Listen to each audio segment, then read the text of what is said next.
Y'all gotta understand what it's like being a leader, man. When you're a leader, you can't react off emotion. You have to be very calculated because everything you do, both good and bad, affects the lives of everyone around you and affects the lives of the world. Y'all gotta look at it from a different perspective. There's pictures of the basement level of his church that is flooded. So there's water in his church. On top of that, the news was saying that with each increasing day, the water levels would be rising. That the next day would actually be worse. Whatever the level of the water right now will increase, which means the water will then rise to the upper level of the church and potentially put more lives at risk. Y'all don't know the logistics of his building. Y'all don't know. If anyone was to die coming to his church or to die in his building, he would be negligent.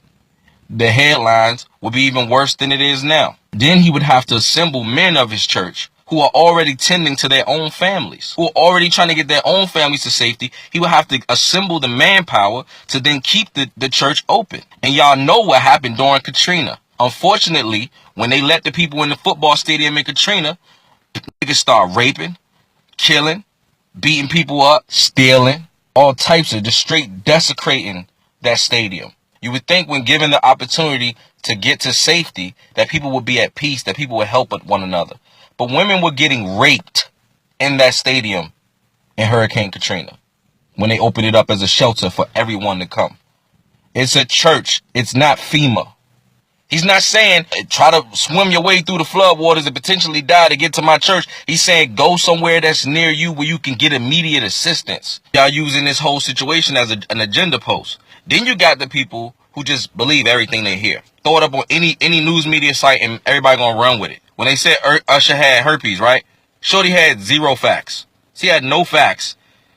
And she looked like Precious. As soon as the headline went up, everybody just believed it. When Joel Osteen was feeding poor kids in Africa, donating money to schools and different causes, I ain't seen no headlines. And none of y'all saying nothing.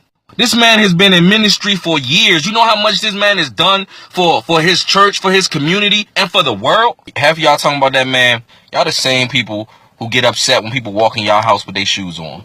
Y'all the same people who got your company walking around the house in socks. And you got plastic on your chairs because you don't want nobody to mess up your new couch. Shut up. Because y'all the most materialistic people I ever seen. Y'all the same niggas that got paper plates and paper cups because you don't want nobody eating off your silverware. Shut up.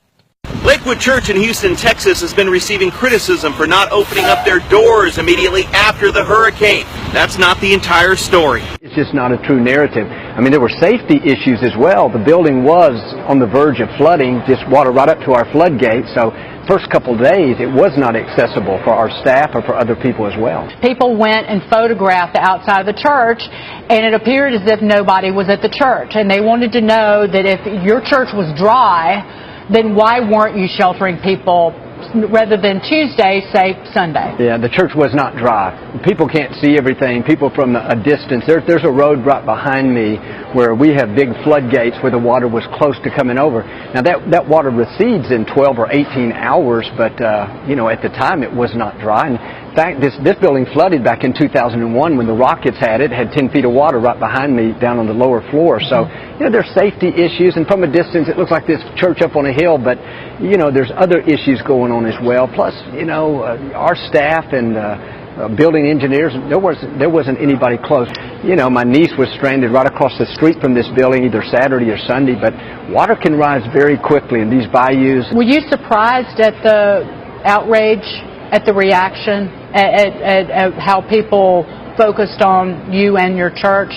You know, I don't know if I was surprised. I don't pay much attention to it. I know that sounds naive, but you know what? Social media, that doesn't run our life, and people don't really know what we're doing and don't know all the issues. But, you know, obviously my staff told me about it. But, again, life's too short to put energy in the negative and the people that don't understand, and, you know, no fault to them, but we're going to run our race and be who we're called to be. Some of those people are never going to like me or our church or person of faith anyway, but I do think that notion that somebody created, that, oh, we're not open and we can't do that was such a false narrative that somehow somebody bought into, and, you know, nowadays it can spread, it can go viral, so, you know, that's why we're telling our side of the story.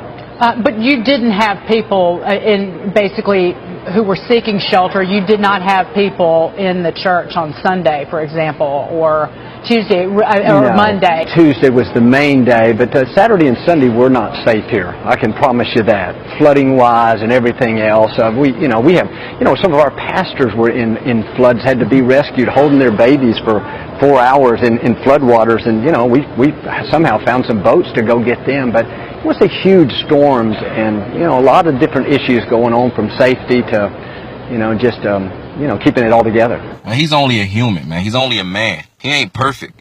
Y'all need to stop following men, and y'all need to follow God. He's a man of God. Men make mistakes.